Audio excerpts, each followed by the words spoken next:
My name is Lauren Holden, and I'm an artist and designer and a writer from Toronto, and I've been in Spokane for 2 months now for my residency with Laboratory. In general, I'm really interested in kind of this intersection between poetry and technology.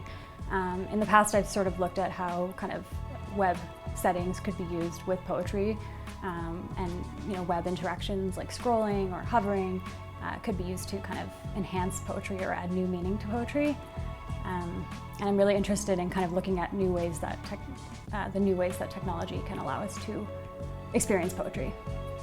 The project I did at Laboratory was specifically looking at motion and gesture as kind of modes of interaction with poetry. So I was really interested in kind of exploring how different movements and gestures carry certain meanings with them and kind of have their own rhetorical weight, and looking at how those gestures could be combined with existing poetry and also visuals to create like new experiences and new kind of augmented poetry that might be more engaging or more like enriching, and kind of expanding on the genre a bit, hopefully. So the project consists of 3 different interactive pieces which use both projection and connect like motion sensing devices. So each piece sort of uses a different gesture with a specific poem, such that like a user would have to perform that gesture in order to like move through the poem line by line, or reveal certain animations, or reveal certain visuals. And the idea is that in doing so, hopefully the way that you're engaging with the piece, like with your body, would kind of enhance your overall understanding of a poem, or maybe add new layers of meaning to the poem. I have a certain like personal connection to poetry. I think that it matters deeply to me that I can work with content that is personally meaningful and that draws on feelings. That's who I am. I feel my way through life. So to me, poetry is kind of my way of like navigating difficult experiences and capturing experiences in nuanced and kind of like pluralistic ways. And I feel like other genres of writing don't necessarily allow you that kind of freedom and that kind of space for ambiguity, and I really appreciate that about poetry. Before coming to Laboratory, I had never done any programming at all. So working, in order to work with Connect, which had kind of been my proposal from the start, I had to learn how to do some basic processing. So I started out by drawing, a circle and processing, and then eventually I made the circle move, and then eventually I was able to kind of get it working with Connect, and so on and so on and so on. And I think the project I created here was a great way to kind of start looking at this idea of movement and gesture in poetry.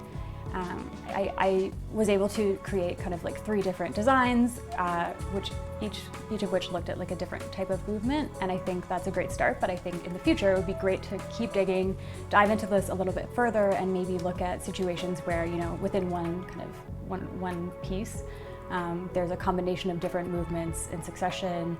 And I think another kind of major area for exploration is like, how much do you tell people, like how clear do you make it to the user how to interact with a particular piece, and how much do you sort of let them fumble their way through it, and maybe the fumbling is okay because that's part of the experience. I'm kind of interested in that gray area a little bit. The directions were a little bit oblique. I think I was trying to kind of toe the line between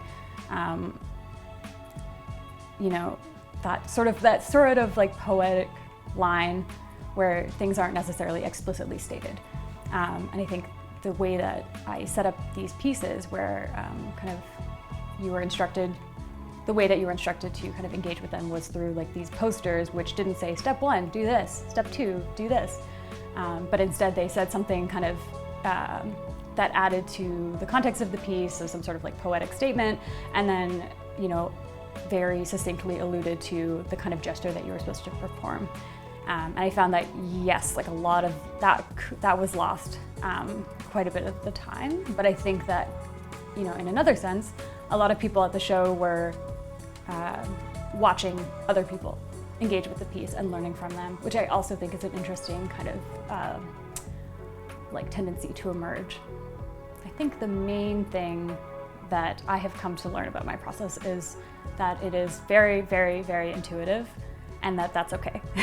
I think I kind of resisted that for a long time. I studied design, and in school they teach you like research, strategy, which is great, but I think that like there's something to be said for like this kind of intrinsic gut feeling that leads you in a certain direction, like that initial impulse that you don't fully understand, but that you follow anyways.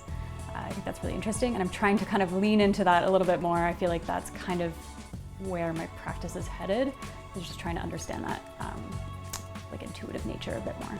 If people want to see more of my work, they can go to laurenholden.ca. That's my portfolio website, has a bunch of my projects. You can also view my interactive poetry anthology at thingsithought.today. That's a website project that has kind of scroll-based interactive pieces. Yeah.